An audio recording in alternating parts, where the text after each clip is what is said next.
नमस्कार मंडळी, आजच्या या नवीन व्हिडिओमध्ये सर्वांचं अगदी मनापासून स्वागत। सार्वजनिक पूजेच्या निमित्ताने विविध सांस्कृतिक कार्यक्रम आणि विविध स्पर्धा आयोजित केल्या जातात।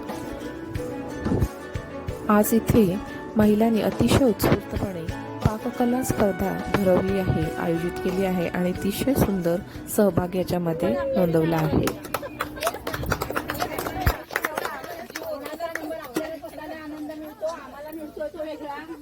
रव्यापासून कोणताही तिखट आणि गोड असा स्पर्धेचा विषय आहे आणि प्रत्येक महिलेने आपल्या कौशल्याने आणि जीव ओतून खूप छान पदार्थ इथे सादर केलेले आहेत। आणि या स्पर्धेचा निकाल जाहीर करण्याचे भाग्य आम्हाला मिळाले, म्हणून आम्ही या कार्यक्रमामध्ये सहभागी झालो आहोत। स्पर्धा आणि निकालापेक्षा त्यांचा हा उत्स्फूर्तपणे घेतलेला सहभागच खूप महत्त्वाचा होता। एकूण 21 महिलांनी यामध्ये सहभाग नोंदवला होता आणि 21 प्रकारचे विविध पदार्थ रव्यापासून त्यांनी तयार केले होते। खरंच खूप छान पदार्थ बनवले होते, बघूनच खूप समाधान वाटत होतं आणि नंबर काढणंही कठीण जात होतं। इतके छान पदार्थ त्यांनी इथे सादर केलेले होते आणि त्याचं परीक्षण आणि निकाल आम्ही कसा लावला हे आपण पुढे बघणारच आहोत। त्याआधी या महिलांचा हा उत्साह आणि त्यांचे पदार्थ आपण बघूया।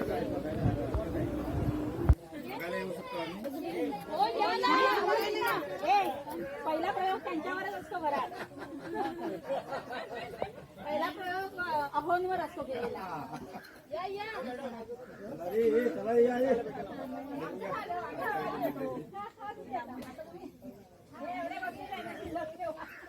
काजू पेट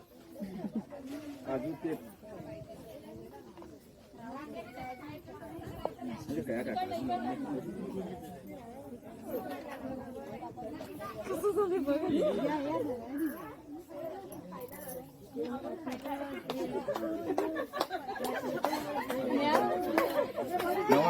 नवा करते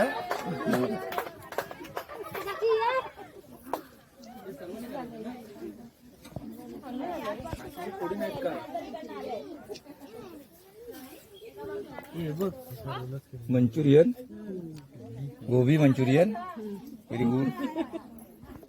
नाहीच खाल्लायची हे चमच्यानच खा, कोणा काढलाय चमच्यान खा, कांबळे कोणाकडे खायचं का टेस्ट करायचं।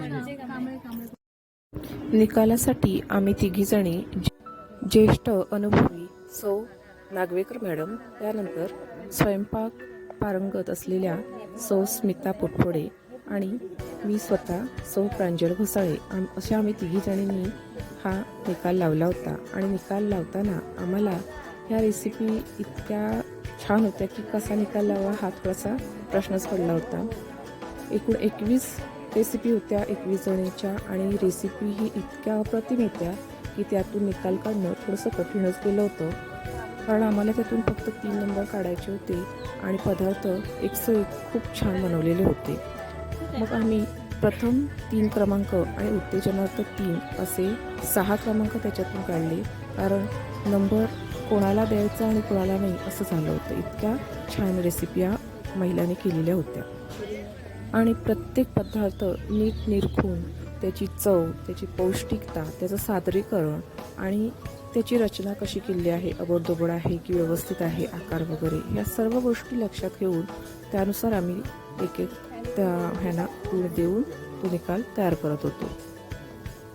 सौ नागवेकर मॅडम या अतिशय उत्साही आणि अनुभवी अशा आहेत आणि त्या बऱ्याचशा कार्यक्रमांमध्ये सहभागी असतात, प्लस परीक्षणही करतात आणि खूप मार्गदर्शनही करतात सर्वांना। तर त्यांची इथली ही उपस्थिती आमच्याबरोबरची त्यांचा अनुभव आम्हाला आणखीन त्यांच्याबरोबर शिकायलाही मिळत होतं। त्यांच्या अनुभवाची आम्हाला म्हणजे शिदोरी मिळत होती, त्याच्यामुळे हा सर्व अनुभव खूप छान होता।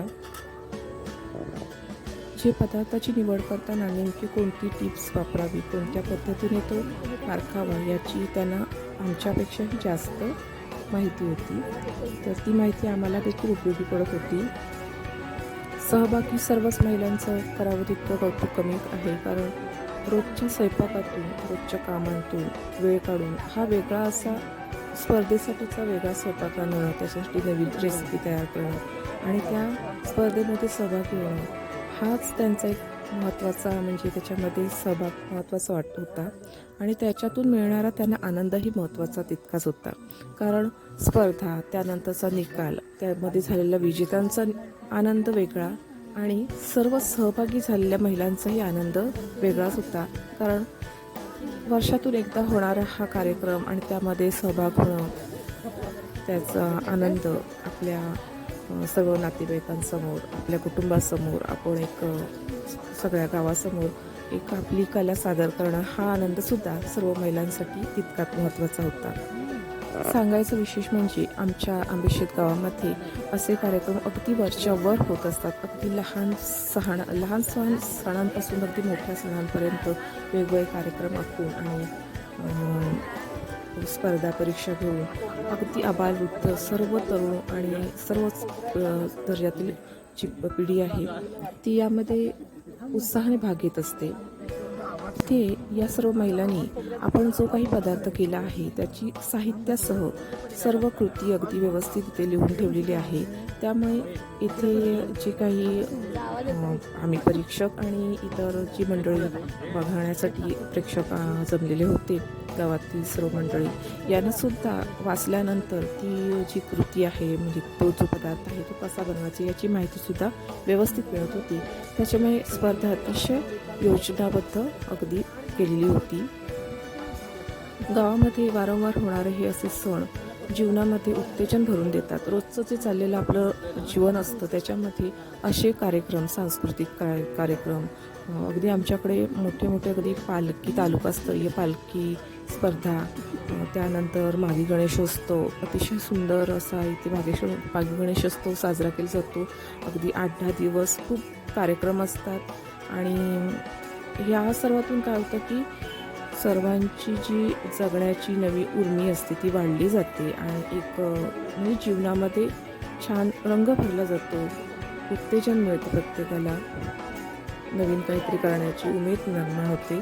आणि सगळ्यात महत्त्वाचा विषय म्हणजे आपण ज्या आपल्या परंपरा असतो त्या जपतो, प्लस आपली जी नवीन पिढी आहे त्या सर्वांना आपण आपल्या परंपरांचं जतन करायला भाग पडतो म्हणण्यापेक्षा एक संस्कार त्यांना देतो.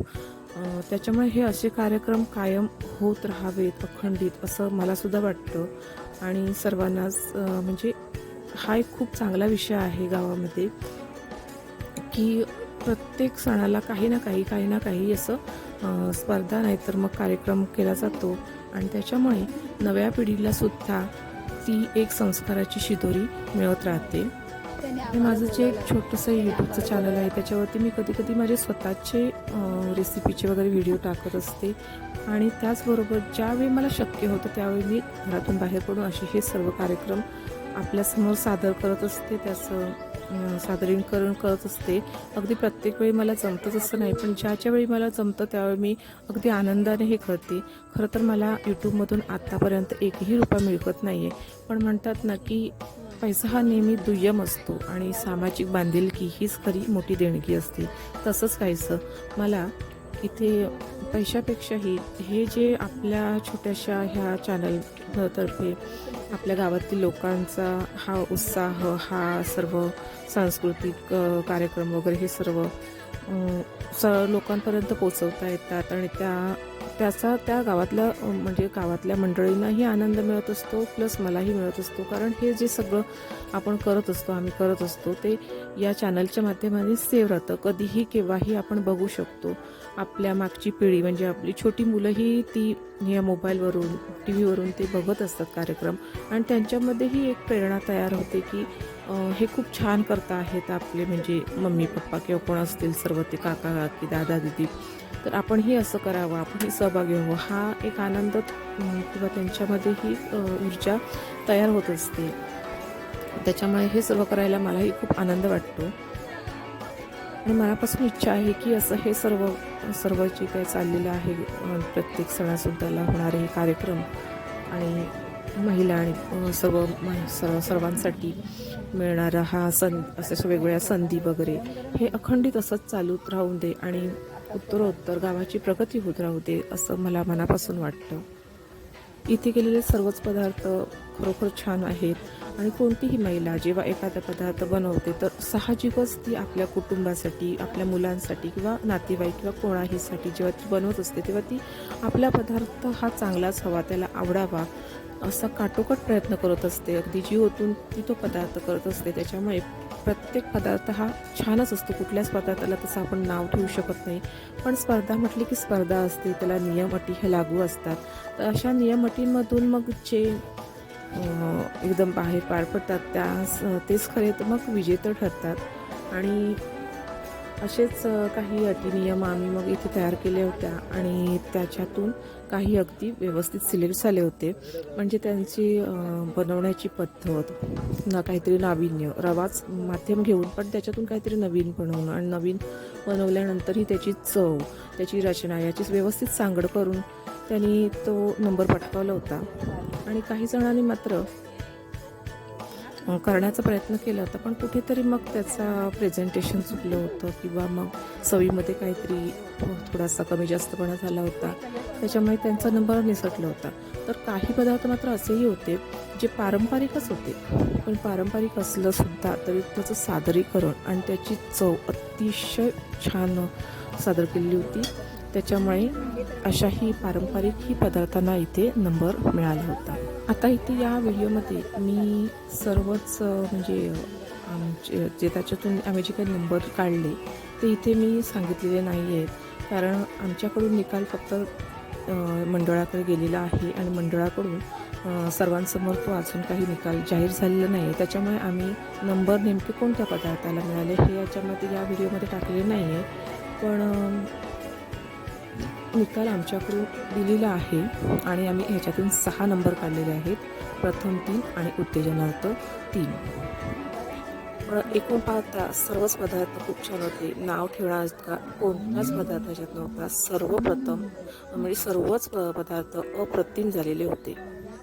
तर असेच आमच्याबरोबर परीक्षण करता करता तुम्ही हे पदार्थ बघत राहा आणि तुम्हाला जर हे पदार्थ इथल्या महिलांचं हे सादरीकरण, त्यांचा स्पर्धेतला हा सहभाग आणि हा व्हिडिओ आवडला असेल तर जरूर प्लीज कमेंट बॉक्समध्ये काहीतरी त्यांच्यासाठी प्रेरणादायक लिहून त्यांना दाद द्या महिलांना, अशी मी तुमच्यासमोर इच्छा व्यक्त करते.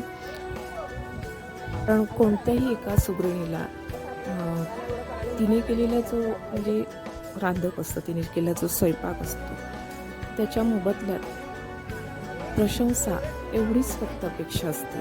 अगदी आम्ही सुद्धा जेव्हा एखादी रेसिपी करून यूट्यूबवरती टाकतो तेव्हा त्याला मिळणाऱ्या प्रशंसेची कमेंटची फक्त आम्ही वाट बघत असतो. कारण कुठल्याही कलाकाराला पैसा किंवा इतर गोष्टीपेक्षा प्रशंसा हा सगळ्यात त्याचा प्रेरणादायी मोठा म्हणजे हे असतो, गिफ्ट असतं त्याच्यासाठी. तर तुम्ही देखील नक्की तुम्हाला कसं वाटलं आहे, काय वाटतं या महिलांबद्दल ते नक्की कमेंट करून सांगा. आणि आम्ही बनवलेला हा व्हिडिओ तुम्हाला आवडला असेल तर व्हिडिओला नक्की लाईक करा, शेअर करा आणि जास्तीत जास्त लोकांपर्यंत आमच्या चॅनलची प्रसिद्धी पोचवा. आमच्या या चॅनलवरती तुम्हाला अतिशय छान छान सांस्कृतिक कार्यक्रम, त्याचबरोबर इथल्या पारंपरिक आणि नाविन्यपूर्ण अशा वेगवेगळ्या रेसिपीज पाहायला मिळतील. तर चॅनलला नक्की सबस्क्राईब करून ठेवा. कोकणातील छान छान कार्यक्रम, त्यानंतर पारंपरिक वेशभूषा, त्यानंतर पारंपरिक खेळ किंवा पारंपरिक वस्तू बनवणं, क्राफ्टिंग करणं वगैरे या सर्वच गोष्टी आम्ही याच्यावरती शेअर करत असतो. तर तुम्हाला हे चॅनल नक्की आवडेल. तर तुम्ही नवीनच असाल तर नक्की सबस्क्राईब करून ठेवा आणि असेच छान छान कार्यक्रम नेहमी बघत राहा.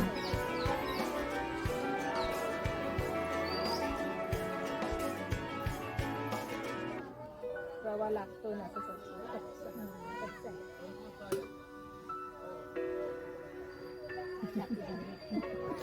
नाही नाही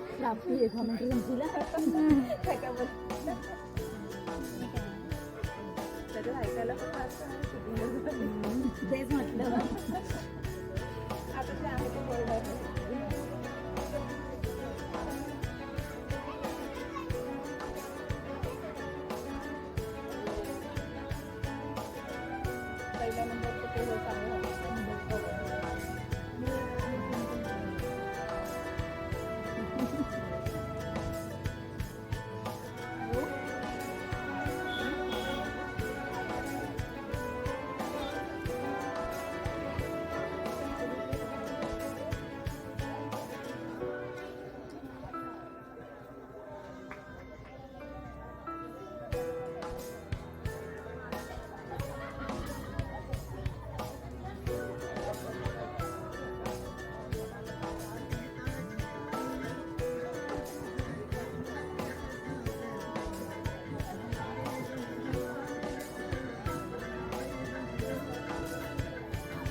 बघितल्यानंतर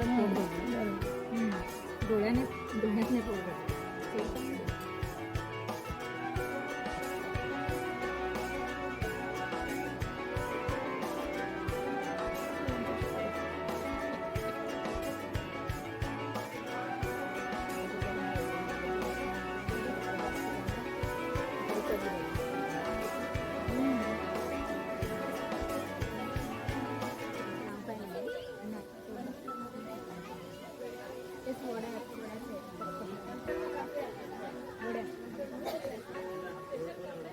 दाखवले होते ते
म्हणून त्यांना म्हटलं होतं एकच ठेवायला.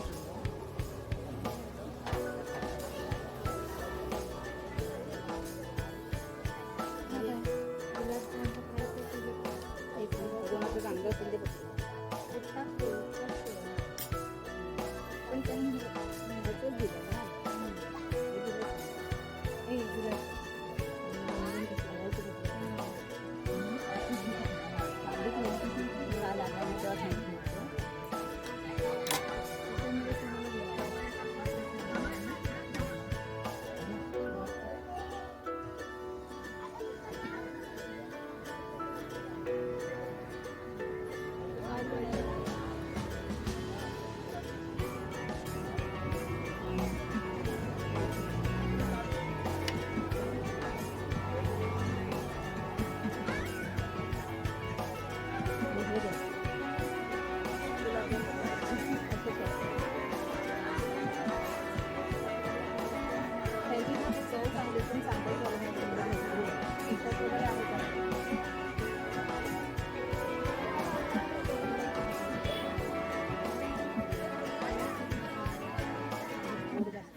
ते काय दिलं गुलाबजाम दिले.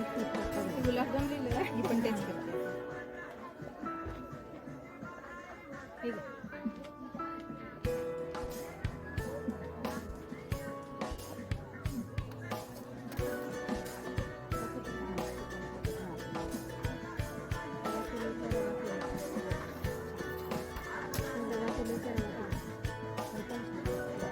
गरम पण ना.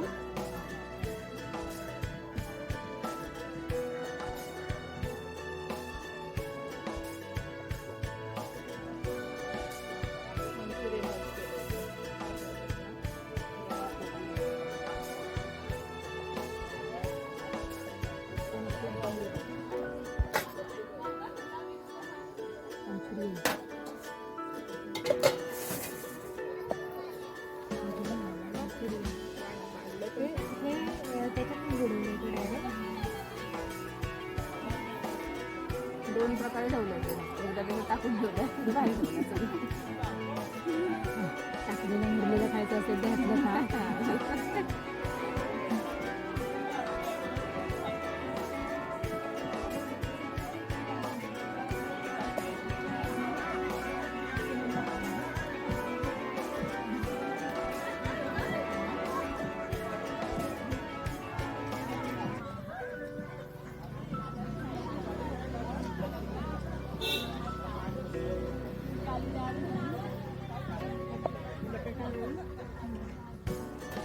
आपण झाकून नाही मस्त केलेलं आहे.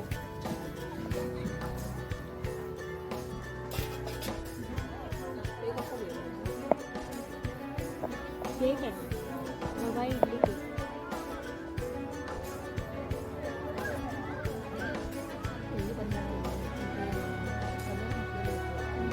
नाही हे चॉकलेट कलर नाही वाटत.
Thank you.